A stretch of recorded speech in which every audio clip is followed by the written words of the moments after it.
கர்த்தருடைய பரிசுத்தமுள்ள நாமத்திற்கு ஸ்தோத்திரம். இன்றைக்கான வேத வசனம் லூக்கா 11:10. கேட்கிற எவனும் பெற்றுக்கொள்கிறான். எவ்வளவு அழகான வசனம் பாருங்க. இன்னைக்கு சிலர்லாம் கர்த்தர்கிட்ட கேட்கவே வைக்கப்படுவாங்க. இதெல்லாம் நான் எப்படி போய் கேட்கறது, இதெல்லாம் நான் எப்படி போய் செய்யறது? நன்றாய் கவனிங்கள். ஒரு பிள்ளை தன் தகப்பனிடத்துல கேட்கிறபடி நாம் நம்மை தாழ்த்தி கர்த்தரிடத்தில் கேட்க வேண்டும். கர்த்தர் சொல்கிறார், என் பிள்ளை என்கிட்ட கேட்காதான்னு சொல்லி கர்த்தர் கவனித்து பார்த்து கொண்டிருக்கிறார். சிலர் என்ன சொல்லுவாங்க தெரியுமா?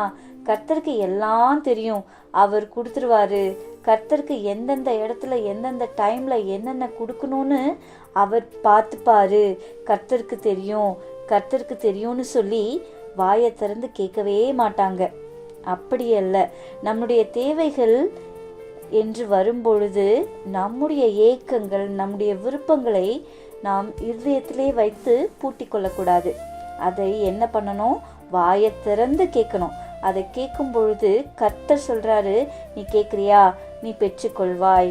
நீ ஒரு நாளும் பெற்றுக்கொள்ளாமல் போவதில்லை. காரணம் என்ன? கேட்கிறது என்னுடைய அப்பாவின் இடத்தில், என்னுடைய தகப்பன் இடத்தில். அவர் ஒரு நாளும் நான் கேட்கிறதற்கு இல்லைன்னு சொல்லவே மாட்டாரு. அப்படிங்கிற நம்பிக்கையும் விசுவாசமும் நம்முடைய வாழ்க்கையில இருக்கும்போது நாம் கர்த்தரிடத்தில் கேட்கிற காரியங்களை அவர் நமக்கு கொடுக்கிறார்.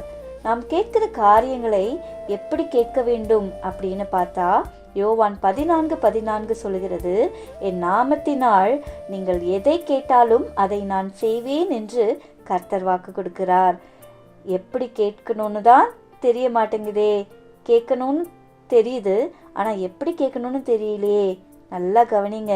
இயேசு என்கிற நாமத்தில் நீங்க என்னென்ன காரியங்களை கேட்குறீங்களோ அத்தனை காரியங்களையும் கர்த்தர் நம்முடைய கரங்களில் கொடுத்து நம்மை ஆசீர்வதிக்க அவர் போதுமானவராய் இருக்கிறார். அவர்கிட்ட வாயை திறந்து கேட்கணும். ஆண்டவரே, எனக்கு இதை செய்யுங்கப்பா.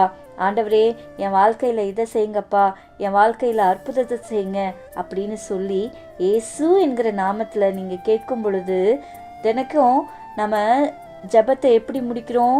ஜெபத்தை முடிக்கும் பொழுது எப்படி முடிக்கிறோம்? இயேசுவின் நாமத்தில் கேட்கிறோம், எங்கள் நல்ல பிதாவே என்று சொல்லுகிறோம். பிதாவினிடத்தில் ஜெபங்களை ஏறெடுக்கும் பொழுது இயேசுவின் நாமத்தை சொல்லித்தான் கேட்கிறோம். இயேசு என்கிற நாமத்தில் நீங்கள் என்னென்ன காரியங்களை வேண்டும் வேண்டும் வேண்டும் வேண்டும்னு சொல்லி கேட்கிறீங்களோ அத்தனை காரியங்களையும் கர்த்தர் கைகூடி வர பண்ணுவார். ஜனங்கள் ஒரு நாளும் வெட்கப்பட்டு போவதில்லை. God bless you. Amen. Amen.